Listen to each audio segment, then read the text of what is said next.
Okay, building a reliable driver's swing, day 3 of 30.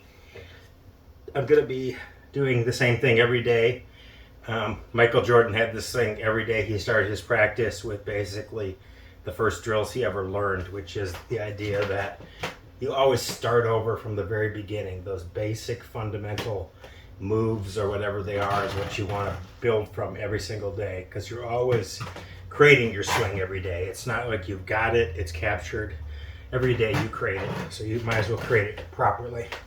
So properly in this system would be good motion, sort of least amount of effort, driven mostly by the lower body, nice clean plane, club face stays square to path.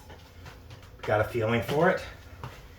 Really, if you just use the least amount of energy to do that, you'll get a pretty good feeling. So let your upper body become more passive and just drive it with this sort of shifting and turning.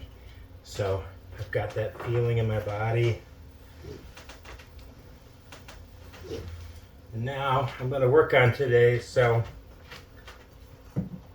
trying to, kind of goof around with shot shape a little bit. So assuming my club face is square to the ball as I set up.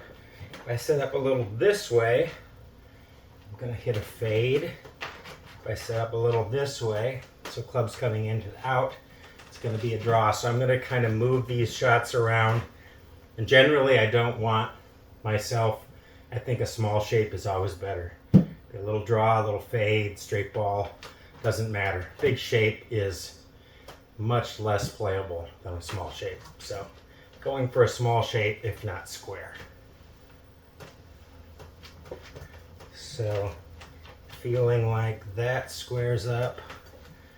Should be square face, square path.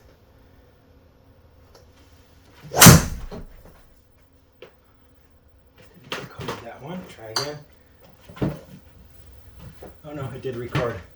So actually, yep, right down the middle there. Pretty good.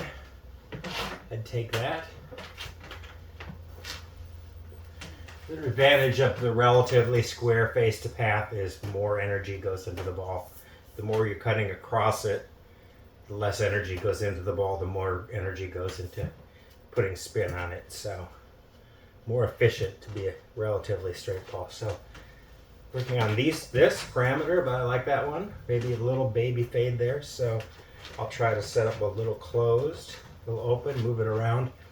And then the other thing I'm paying attention to is when I finish, I'm just doing a little check, sort of a Mo Norman thing, which is, did I finish actually square, or did I do this or this? So the reason he was doing that, I believe, is he knew he didn't actually finish his swing there. He finished around his body, and then he went like that.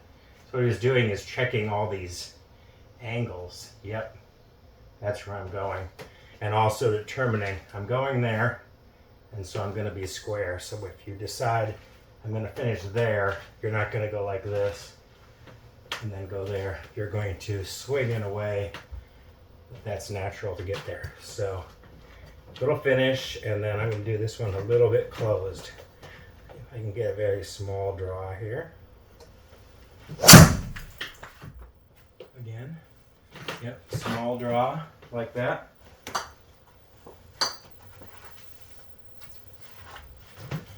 So switch that out.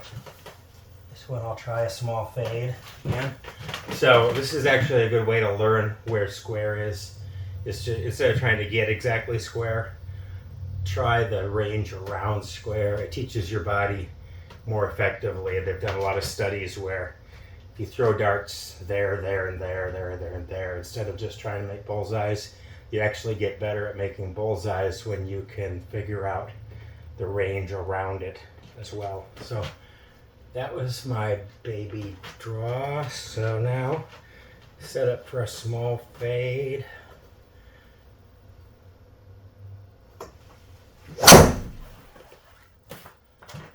There it is.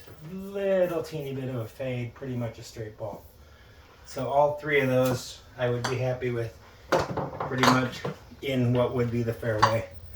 So I'm going to sit and do maybe 30, and just play around with that shape, play around with my distance, focus, play around with a little, you can play around with a little bit like finish there, see where's the best finish for you, and then if it's there, go to that spot.